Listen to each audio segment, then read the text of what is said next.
I don't think there's anything in the world that is more useful for building a good sense of self-worth than knowing the price that Jesus Christ paid for you. Do you? So I want you to see that in the eyes of your heart. I want you to see that in your inner man. And I also want you to see what kind of power and what is the boundless greatness of his power toward us who believe. How much power, Susan, how much power is in your life as a believer? How much power is there? What's the limits to the power of God in your life? None. So I'll demonstrate it. I'll bring my son back out of that grave. Who can do that? You know anybody that can do that? You know any magician in the world that can do that? You know any billionaire in the world that can make that happen? I mean, we kind of ooh and all about Starlink and what Elon Musk can do with his billions. And why? But can he bring somebody back from the dead? Right. Now your God did. And that's the kind of power he has to work in your life. So Paul says, I want you to know these. I want you to know in your heart these three things. The hope of your calling.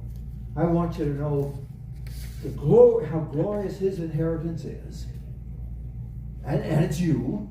You are his inheritance. Now, you need to appreciate how glorious that is. We get to demeaning ourselves and belittling ourselves. But God, how is it that she said that? Mary Kay Ash, I think, said, God doesn't make junk. God doesn't make junk. No. But he made you. And he made something special. And I want you to know how amazing his power toward us is, which he demonstrated when he raised Jesus from the dead. Now you can go out of here wimp-like and think, well, I can't do that. And you're right, like the 10 spies, we can't do that. Or you can go out of here and say, well, with God everything is possible. You're like Joshua and Caleb. We can do it because God's with us. And you can go out here, you're going to go out here with one of the other of those. I can't do that.